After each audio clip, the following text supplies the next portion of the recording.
Ladies and gentleman, boys and girls, सगळ्यांचं खूप खूप स्वागत आहे पुढारीवर. आणि खऱ्या अर्थानं आपण नवीन वर्षाचं स्वागत करतो आणि नवीन वर्षाचं स्वागत आता या धमाल टीमसोबत करतो, कारण धमाल सिनेमा तुमच्या भेटीला नवीन वर्षात येणार आहे.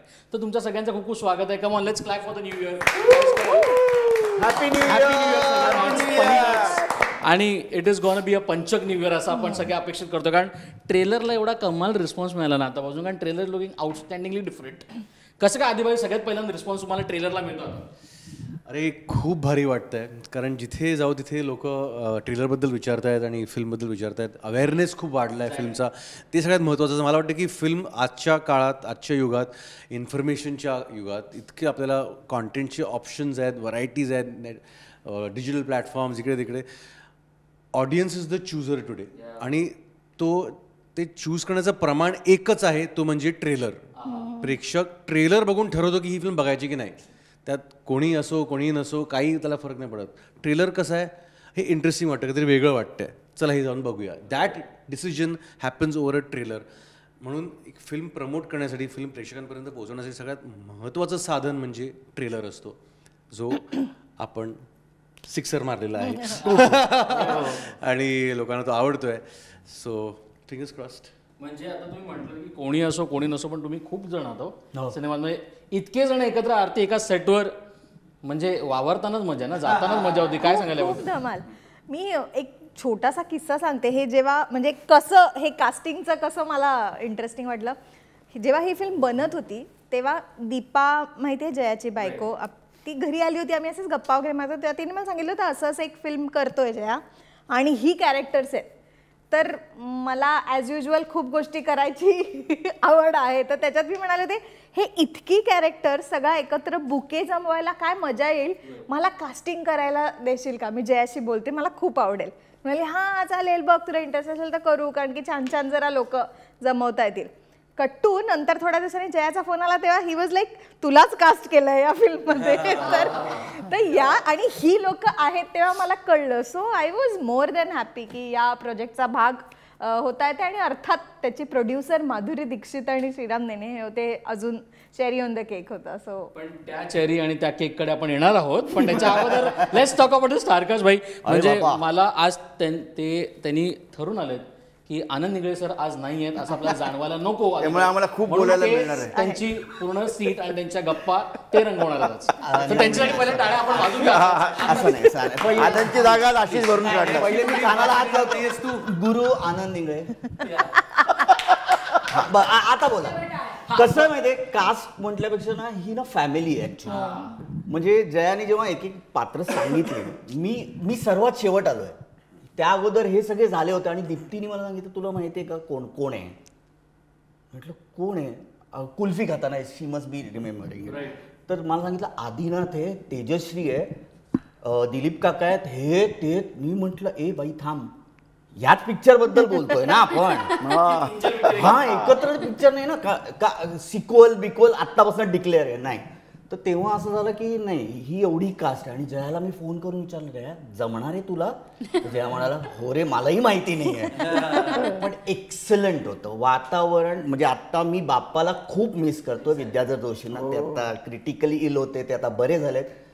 ते पण इतके आम्हाला सगळ्यांना ना इतकं या लोकांनी, म्हणजे सतीश आळेकर, मी मागे हात दाखवतो मला माहिती नाही ते दिसतंय की नाही, पण हे सगळे इतके सिनियर कलाकार आणि सेटवर झालेली धमाल. माय गॉड, मी म्हटलं आय एम ब्लेस्ड. कारण एवढ्या मोठ्या लोकांमध्ये आपण असणं हे बेस्ट ऑपॉर्च्युनिटी आमच्यासाठी. आता खऱ्या अर्थानं आपण नेहमी असं म्हणतो की सिनेमातल्या ज्या गप्पा असतात ना ते सिनेमाच्या सेटवर होतात, पण आम्ही तुमच्या ट्रेलर लॉन्चला आल्यानंतर आम्हाला कळलं ते गप्पा सिनेमानंतर कोणाच्या तरी रूममध्ये होत. म्हणजे ही काय रूम आहे, म्हणजे वॉज दॅट एक ICU होतं, it was the brain storming session room. अंड्या इंगळीची रूम ही ICUच होती. Correct. Intensive comedy unit. Absolutely. म्हणजे सेटवर जाण्याच्या आधीपासूनच एक तर सगळ्यांचं टायमिंग इतकं उत्तम आहे, प्रत्येकजण विनोदाचा बादशाह आहे त्यात. म्हणजे शिखर म्हणजे आनंददाय. त्यामुळे त्याला तर सेकंदाला काय ना काहीतरी सुचत असतं आणि शूट पूर्ण झाल्यानंतरही आपल्याला इतकं काय काय बोलायचं असायचं आणि सहवास इतका हवासा होता, 12 तास पुरायचे नाहीत आम्हाला. त्यामुळे त्याच्या रूममध्ये जाऊन सगळी आम्ही कसर भरून काढायचो. पण फक्त हास्य नाही तर मग वेगळी त्याची साईडसुद्धा आम्हाला पाहायला मिळायची. तो छान कविता लिहितो, त्याचं वाचन झालं, सो मी ओपन अप झालो, जास्त क्लोज झालो आणि फॅमिलीसारखेच राहत होतो. खूपदा असं वाटतं की गणेश फार शांत आहेत. बापरे, he is very silent when you. Ganya जर शांत असेल तर त्याचा मोबाईल कुठेतरी चालू असेल हे बघा. हे म्हणजे डेफिनेट. तुम्ही या सगळ्या लोकांबरोबर तुमची शांतता भंग झाली का असं मला तुम्हाला नाही विचारायचं नाही नाही नाही काय खरं तर मी ना ह्या चांगल्या मोठ्या अप्रतिम कलाकृतीला मी मुकलो असतो, कारण मी मुळात जॉब करतो. त्यामुळे Right. जयंतचा मला पहिला फोन आला की रे अशा अशा कॅरेक्टरसाठी फिल्म करतोय मी पंचक नावाची, तर तू करायचं आहे. अरे मी म्हटलं नाही, मला ऑलरेडी रजा नाही मिळणार. मला म्हणाला तू नोकरी सोड, तू नोकरी सोड, पण ही फिल्म सोडू नकोस. आणि ज्या वेळेला मी म्हटलं ठीक आहे मी काहीतरी करतो म्हटलं, आणि पोस्टाचा जॉब, गव्हर्नमेंट सर्वंट, 18-20 दिवसाचं शेड्यूल, त्यामुळे काय करायचं मी काहीतरी ॲडजस्टमेंट करतो. आणि वाचनाला जेव्हा मी आलो तिथूनच जो काय माहोल तयार, आणि हे एवढे सगळे दिग्गज कलाकार ह्यांच्याबरोबर आपल्याला काम करता येणार आहे आणि काय तो अनुभव असणार आहे, तो मी अगदी शूटिंगच्या 23 दिवस तो अनुभवत होतो. आणि खूप धमाल आणि कमाल फिल्म झाली. मला जर कळलं असतं की मला माधुरी दीक्षित सिनेमात घेतात तर मी खरंच जॉब सोडला असता. आणि आदिबाई, तुमच्यासाठी तर 15 ऑगस्ट सिनेमा त्यात पण तुम्ही होतात इथे, तर तुम्ही आज सांगितलं की you are the favourite actor असं आपल्याला म्हणावं लागेल. लॉजला त्यांनी डिक्लेअर केलंय हे. मी माझ्या नातवांना सांगू शकतो की म्हणजे असं आयुष्य सार्थक झालं. कारण मी लंडनमध्ये होतो, AD3चं शूटिंग चालू होतं. तेव्हा मला आजगावकरांचा फोन आला, जे माधुरीचं सगळं प्रोडक्शन सांभाळतात, आणि ते म्हणाले की आदिनाथ अशी फिल्म आहे आणि तुझं नाव आम्ही पुश करतोय, म्हणजे माधुरी दीक्षित आणि डॉक्टर नेने ह्यांना तू हवा आहेस ह्या फिल्ममध्ये. डिरेक्टरच्या डोक्यात कोणतरी वेगळं. मी जयंतला आम्ही आधी कधी एकत्र काम केलं नव्हतं, आम्ही फार आमचं इंटरॅक्शन नव्हतं कधीच, तो मला इतकं जवळून ओळखत नव्हता. पण माधुरी दीक्षित आणि डॉक्टर नेने ह्यांना मी हवा होतो, कारण 15 ऑगस्ट आम्ही फिल्म केली होती आणि माझं काम त्यांना खूप आवडलं होतं. तर मला जेव्हा डॉक्टरही म्हणाले की मी त्यांना सांगितलं डॉक्टर नेने आणि माधुरी दीक्षित ह्यांना मी हवा आहे, मी आहे. मला काय ऐकायचं पण नाही काय आहे ते. आय एम देअर, बस टोटली. आणि मग काय, देन रेस्ट इज हिस्ट्री यार, आय थिंक. पण काय टीम आहे, आणि काय म्हणजे सेटवरती जेव्हा आम्ही पहिल्यांदा भेटलो सगळे, तर कल्ला होता नुसता. म्हणजे तू इमॅजिन कर, ज्या सेटवर प्रभावळकर, म्हणजे तो जो सीन आहे सुरुवातीचाच, जिथे घरातलं एक व्यक्ती गेलेली आहे देवाकडे आणि सगळी फुल फॅमिली असते आणि तो शोक चाललाय. It was the most hilarious शोक सभा आय हॅव एव्हर एक्सपिरियन्स्ड. बरं, जो किस्सा सांगतो, तर प्रभावळकर म्हणजे माझ्या वडिलांची भूमिका प्रभावळकरांनी केली आहे, आणि फिल्मच्या सुरुवातीला प्रभावळकर ही डाईज, त्यांचं कॅरेक्टर, आणि ते पडलेले आहेत, त्यांच्या अंगावर चादर आहे, तर त्यांच्या नाकात कापूस टाकला होता आणि अंड्या इंगळे समोर बसलेला, आणि मी इथे या साईडला होतो राईटला आणि अंड्या लेफ्टला होता. आणि सिरियसली आमच्यावरती कॅमेरा आहे आणि आम्हाला सिरियस एक्सप्रेशन कारण माझे वडील गेले आहेत आणि मला ती इंटेन्सिटी आणायची आहे डोळ्यांमध्ये आणि हे सगळं. आणि ह्यांचं काय चाललं होतं, नाकातून प्रभावळकर करत तो कापूस किती लांब जातो, हा खेळ चालला होता त्यांचा. आणि क्लोज माझ्यावर आहे आणि ह्यांचं आणि अंड्याचं नाही एवढं लांब नाही केलं, अजून अरे थांबा. भयंकर म्हणजे सिनियर आमच्याहून खोडकर आहे ते आम्हाला तेव्हा कळलं. खरं सांगतो, भारतीताई म्हणजे तुम्ही इमॅजिन. आणि आळेकर स्ट्रेट फेस करत असतात ना की तुम्हाला कळत पण नाही की हे खरंच त्यांना काय बोलणार कसं ना. एवढे सिनियर कलाकार आहेत ज्यांच्याकडे बघून आम्ही नाटक किंवा सिनेमाकडे इन्स्पायर झालो. ही लोक एवढी खोडकर आहेत, ती म्हणजे दिलीप काका तर इतके पोकर फेसनी जोक करतात की आपल्याला असं वाटतं की आपण हसायचंय का, हे चिडतील की नाही.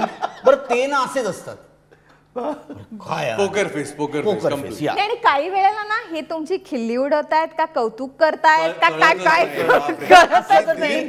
दिलीप काका is the original prankster. Original prankster in the industry मला असं वाटतं. म्हणजे जर दिलीप काकाने तुला सांगितलं काय सुंदर काम करतोस रे तू, म्हणजे एक मिनिट आपली काय घ्यायचं कॉम्प्लिमेंट म्हणून की आता गेलोय आपण काय एवढे डेंजरस आहेत ही लोक. कल्ला आम्ही पाहतो, पण तुम्ही लोकांनी ऍक्च्युअल कल्ला केला त्यामुळे तो रिझेंबल होणारच स्क्रीनवर. त्या सगळ्यांसोबत वावरतानाची गंमत जम्मत काय होतं? म्हणजे आता हे बघा, आता आधी सांगितलं ना की श्रद्धा काय, अंधश्रद्धा काय, खरा काय, खोटा काय, ह्याका माका पडूचा नाही. काय आहे ना, ह्या खोटांच्या घरात लागलेला हा पंच, तेव्हा काय आहे, मी भाग्या आपला गडी माणूस, ह्याच्या आधी माझा बापूस काम करत होता, त्याच्या आधी बापसाचा बापूस काम करीत होता, आणि ह्या खोतांनी ना माझ्यावर पोरासारखा आणि अगदी भावासारखा प्रेम केला नू. आता पंचक लागलाय, माका काय वाटलं आता पंचक लागणार तर कोणाचा नंबर आता माझा लागता का काय, ह्याच्यामध्ये ना सगळी धावपळ चालू आहे. आणि ह्या धावपळीत ना सगळा घोळ करून ठेवला ना ह्या बागेने, म्हणजे मी आता तो निस्तरताना नाकी नऊ येतात. तर ते काय नाकी नऊ येणार आहेत ना, ते तुम्ही आता थिएटरला जाऊनच बघा. मला आवडलं मालवणी ते बोललंय. आणि आता कोणाकोणाला मालवणी किती येते आपण बघूया. हा सर पहिल्यांदाच नाही येते म्हणून नाही मी मला येत नाही.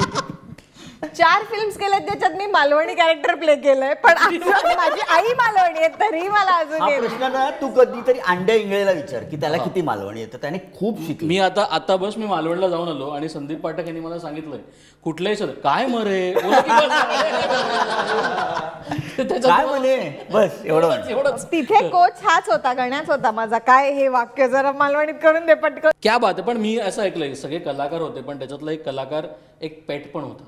त्याच्यासोबत तुम्ही धावता अभिनय कसा असतो तो पण तुम्ही दाखवलाय, त्याबद्दल तुम्ही कसा? धावता अभिनय 2 दिवस आम्ही सलग करत होतो. धावता अभिनय, आणि ते कमी त्याचं नाव काय होतं कुत्र्याचं? बाजीराव. बाजीराव नावाचा कुत्रा होता. नाव बाजीराव होतं, जो हात देऊन पाठीमागे लागलेला आमच्या. आणि माझ्या बाबतीत तर ना नेमकं काय व्हायचं की नाश्ता झाला, जेवण झालं की धावण्याची माझ्या इतकी वाट लागायची ना अक्षरशः की आता तू धावायचंय. पण जेवल्यानंतर धावण्याचे सीन म्हणजे खरंच धावण्याचे सीन, खरंच धावणे, हो. नाही तर वेगळंच वाटेल. नाही, आपल्याला अंदाज सिक्वेन्स नसतो. असा असतो की तो कुत्रा ह्याच्या मागे लागतो. मी कुत्र्याला घाबरत असतो, हा घाबरतो. आम्ही ह्याला शोधायला गेलो असतो. आम्ही मला एक गण्याला काम सांगितलेलं असतं ऍक्च्युली, ते फिल्म मध्ये ते कळेल. मला. आम्ही ऐक ना, आम्ही गण्याला शोधायला आम्ही गेलो असतो त्याला आणायला, आणि हा लपून बसला असतो आणि त्याच्या घरात एक कुत्रा असतो, तो ह्याच्या मागे लागतो. नाही, आधी गण्या पळतो, मग गण्याच्या मागे मी पळतो, आणि मी मग त्याला घाबरत असताना मी त्याच्या पाठीमागे. आणि कुत्रा आमच्या मागे, म्हणजे गण्या पळतोय त्याच्या मागे मी पळतोय, तर माझ्या मागे आशिष पळतोय, आशिषच्या मागे तो कुत्रा आहे, आणि मध्ये आरती आहे, मध्ये आरती आहे. तुझ्या मागे मी आहे. हा, आणि माझ्या मागे तू होतीस, माझ्या मागे आरतीच्या मागे आशिषच्या मागे तो कुत्रा. सगळ्यात लास्ट कुत्रा होता. आणि टेक मध्ये आम्ही सगळे व्यवस्थित धावून झालंय, मध्येच हा कुत्रा सगळ्यात पुढे त्याचा pace कसा match आणि करायचा? retake, त्यामुळे रिटेक नाही, आणि आधी मध्ये असं सीन झालं होतं की तो कुत्रा धावतो होता, आम्ही धावतोय आणि मध्येच कुठेतरी कुत्री आली, तो त्याच्या मागे अरे हा गेला कुठे, आम्ही आता धावतोय वरून ड्रोन चालू आहे, माहितीये तुला. आम्ही सगळे फुल धावत पुढे गेलो. ट्रॅकमध्ये. आणि आता थांबा, जयाने सांगितलं थांबा, तो येतोय. तो येतच नव्हता, तो मधल्या गल्लीत गेला, त्याच्या मागे गेला. तो आणि ट्रेनर एकमेकांच्या मागे धावतायत. Pre आणि post, काम चालू होतं. अरे डेंजर होतं. नाही त्याच्यावर बाबा बुबू बेबे त्याचंच तर नाही पण मजा आली. माधुरी खूप मानचं हा पण तेच फेवरेट sequence. गाणं झालंय. True. कारण त्या दिवशी कार्यक्रम आता दीप्ती तुम्हाला गाऊन दाखवेल. नाही, ते त्यालाच फार चांगलं जमलं. आपण बाजीरावलाच बोलवायला पाहिजे होतं खरं तर. पण स्क्रिप्ट मध्येच इतकं त्यांनी ओतलं होतं, Precise त्याच्यामध्ये होतं. कॅरेक्टरायझेशन इतके परफेक्ट त्यांनी आखले होते. त्यामुळे ॲज नट म्हणून आम्हाला फक्त त्या मोमेंटमध्ये we had just had to be in that moment.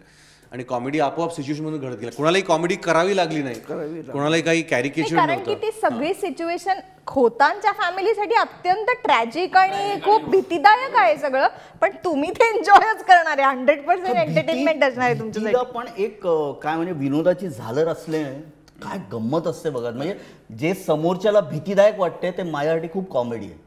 म्हणजे कोणतरी कुठेतरी जाऊन नमस्कार करते आणि मी म्हणतोय अरे काय कुठे जाऊन कुठे नमस्कार करतोय, इथे काय कर.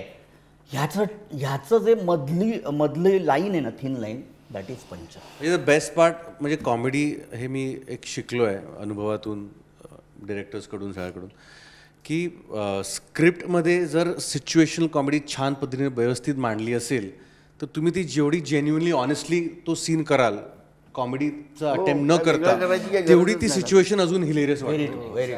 आणि तेच ह्या बाबतीत झालं, आमच्या फिल्मच्या बाबतीत झालं की सगळ्यांनी जेन्युइनली, दीप्ती, गण्या, आरती, आशिष, सगळे अंड्या, सगळ्यांनी ऑनेस्ट अभिनय केलाय, ऑनेस्ट परफॉर्मन्स दिलाय आणि ते कॅरेक्टर्स उभे केले आहेत. आम्हाला सगळ्यांना कंट्रोल करत करत स्क्रिप्ट पुढे नेणं हेच जयंतदादा आणि राहुलचं मोठं एक टार्गेट होतं की आजच्या दिवसभरातले सगळे सीन करूयात, कारण आम्ही इतके पंचवीस आम्हाला म्हणजे ॲक्शन कधी झालं, कट कधी झालं, तेच कधी आम्हाला कळलं नाही आहे. त्यामुळे तो एक मोठा चॅलेंज आम्ही त्यांना दिला होता असं वाटतं. आणि माझ्याकडून असं काम कधीच झालं नव्हतं.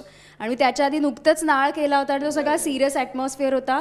त्याच्यात त्यांनी मला ह्या कॅरेक्टरमध्ये बघणं किंवा त्यांना असं वाटणं की मी करू शकेन, म्हणजे हॅट्स ऑफ आहे त्यांना. पण मला खूपच एक्सपिरियन्स फार छान आला. शेवटचा प्रश्न आहे, आणि कारण आपण 31st ची पार्टी एन्जॉय करतोय विदाऊट एनिथिंग असं आपण म्हणतोय, पण with the entertainment of Panchak. Correct. हे जास्त महत्वाचं आहे. पंचक हां, गप्पांचं पंच असं काहीतरी नाव आहे आपलं. पण या सगळ्यानंतर मला तुम्हा सगळ्यांना एक एक प्रश्न पटकन विचारायचा आहे.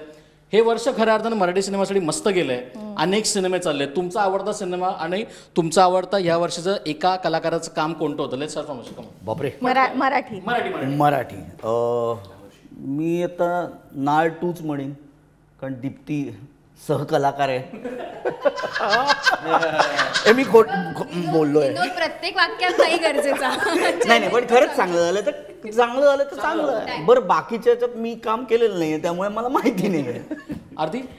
खरं सांगायचं तर मला सध्या लहान मुलगा असल्यामुळे काही बघता आलेलं नाहीये, पण ओव्हरऑल मला म्हणजे माहिती आहे काय, त्यामुळे जिम्मा 2 फार इंटरेस्टिंग वाटतोय. सगळे मित्रमैत्रिणी आहेत, जाऊन बघायचं आहे, लवकरात लवकर बघेन, पण छान असेल. ह्या वर्षाची सुरुवात माझ्यासाठी पंचक या सिनेमानेच झाली, कारण पंचक आमचा सिनेमा पुणे इंटरनॅशनल फिल्म फेस्टिवलला सिलेक्ट झालेला. तिकडे स्क्रीन झाला, तिथे आम्हाला अवॉर्ड मिळालं बेस्ट स्क्रीन प्लेचं राहुलला. तर पहिला सिनेमा मराठी ह्या वर्षी बघितलेला पंचकच होता बाय कोइन्सिडन्स. आणि मागच्या वर्षी म्हणजे आता ह्या वर्षी तो नेमका परत एक्झॅक्टली वर्षभरानंतर रिलीज होतोय आता चित्रपटगृहात. तर माझ्यासाठी पंचकच आहे. आणि त्यानंतर जर म्हणायचं झालं तर I would agree with Ashish, मी नाळ 2 बघितलेला रिसेंटली. तर नाळ आणि जिम्मा 2, नाळ 2 आणि जिम्मा 2 दोन्ही उत्कृष्ट सिनेमे होते. आणि येस, मला आशा आहे की ती जी गर्दी प्रेक्षकांची चित्रपटगृहाकडे कन्सिस्टंटली आता वळली आहे, ती पंचककडे पण वळेल. माझं नाही आहे दीप्ती, पुन्हा माझं नाव. वर्षभरात आपण आपल्या सहकलाकारांचे, मित्रमैत्रिणींचे अनेक सिनेमे पाहत असतो, त्यामुळे एक बायस्ड ओपिनियन प्रत्येक फिल्मच्या बाबतीत असतंच. पण मला वाळवी सिनेमा खूप आवडला होता. फार सुंदर, फारच सुंदर होता. या वर्षीचा होता तो, मला खूप आवडला. फार सुंदर आणि सक्सेसफुल फिल्म, फारच सुंदर.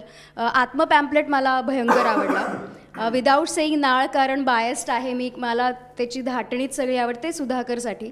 आणि आता कस्तुरी नावाचा पण एक सिनेमा येऊन गेला, तो पण फार सुंदर होता. तर आणि वेगवेगळ्या जॉनरचे आहेत, वेगवेगळे रंग आहेत, त्यामुळे मराठी सिनेमात खूप चांगले सिनेमे यावर्षी येऊन गेले, याचा मला अभिमान आहे.